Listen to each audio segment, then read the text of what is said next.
Hello বন্ধুরা, তোমাদের আবার স্বাগতম জানাই আর্লো নামে ছোট্ট ডাইনোসরের এই অ্যাডভেঞ্চারে। তো চলুন শুরু করা যাক। আর্লো তখন তার বাবাকে বলে, আচ্ছা বাবা, আমি যদি কোনোদিন এই পথে হারিয়ে যাই তাহলে কিভাবে বাড়ি ফিরবো? তার বাবা তখন বলে, এই যে নদীটা দেখছো, এটার জল যেদিকে বয়ে যাচ্ছে সেদিকে গেলেই তুমি তোমার বাড়ি খুঁজে পাবে। তারপর আর্লো দৌড়াতে দৌড়াতে একটা পাথরের সাথে ধাক্কা খেয়ে তার পা ভেঙে যায়। তার বাবা তখন বলে, ভয় পেও না আর্লো, আমরা শুধু এখানে এসেছি তোমার ভয় কাটানোর জন্য। তখন আর্লো বলে, বাবা, আমি তোমার মতন এত সাহসী না, তাই না বলো? তার বাবা তখন বলে, তুমি আমার থেকেও অনেক বেশি সাহসী। এরপরে তারা দুজনে বাড়ি ফিরছিল। তখনই অনেক বেশি ঝড় বৃষ্টির কারণে নদীতে অনেক বেশি স্রোত হচ্ছিল। তারা তখন ও স্রোতের মধ্যে পড়ে যায়। তার বাবা তখন নিজের ছেলে আর্লোকে বাঁচিয়ে নিজেই চিরতরে হারিয়ে যায়। আর্লো তখন তার বাবাকে হারিয়ে কাঁদতে কাঁদতে তার বাড়ি ফিরে আসে। এখন তার বাবা বেঁচে নেই বলে তার মা অনেক বেশি কাজ করতে থাকে।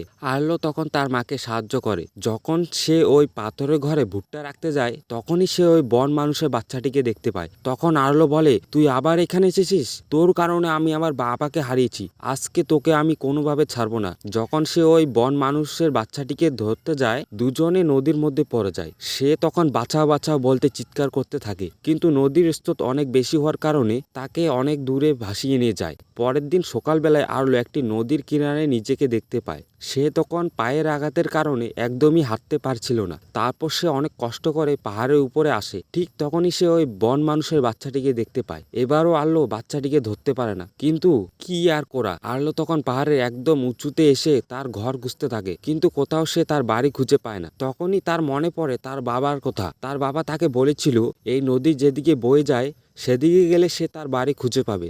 তারপর সে নদীর কিনারা দিয়ে আস্তে আস্তে আগাতে থাকে। কিছুক্ষণ পরে সে পায়ের নিচে কয়টা ফল খুঁজে পায়। এরপর সে ফলগুলো গাছ থেকে পাড়তে যায়। সে একটা বড় পাথরের উপরে দাঁড়িয়ে ফলগুলো পাড়ার চেষ্টা করে, কিন্তু কিছুক্ষণ পরে সে পাথর থেকে পড়ে যায়। তার পা কয়েকটা পাথরের নিচে ফেসে যায়। অনেক চেষ্টা করেও সে কোনোভাবে নিজের পা সরাতে পারে না। এইভাবে ওখানে দিন থেকে রাত হয়ে যায়। কিন্তু সকালবেলা সে দেখতে পায় তার পায়ের ওখানে একটা খাল হয়ে রয়েছে। তারপর সে সহজে নিজের পা সেখান থেকে বের করে ফেলে। তবে সে ওখানে পায়ের ছাপ দেখে বুঝতে পারে ওই বন মানুষটি তার পায়ের কাছের মাটিগুলো খুঁড়ে তার সাহায্য করেছে। যাই হোক, তারপর সে বাড়ির উদ্দেশ্যে হাঁটতে শুরু করে, কিন্তু কিছুক্ষণ পরে সেখানে আবার বৃষ্টি শুরু হয়ে যায়। তাই সে নিজে একটা ঘর বানিয়ে সেখানে ঘুমিয়ে পড়ে। কিছুক্ষণ পরে সে দেখতে পায় ঘাসের ভিতর থেকে একটা কোনো প্রাণী তার দিকে আসছে। এটা দেখে সে শুরুতে অনেক ভয় পেয়ে যায়। তবে সে দেখতে পায় এটা আর কেউ নয়, বরং সেই বন মানুষের বাচ্চাটাই আর্লোর খাওয়ার জন্য একটা প্রাণী ধরে এনেছে। কিন্তু আর্লো তো এগুলো খায় না। কিছুক্ষণ পর বন মানুষটা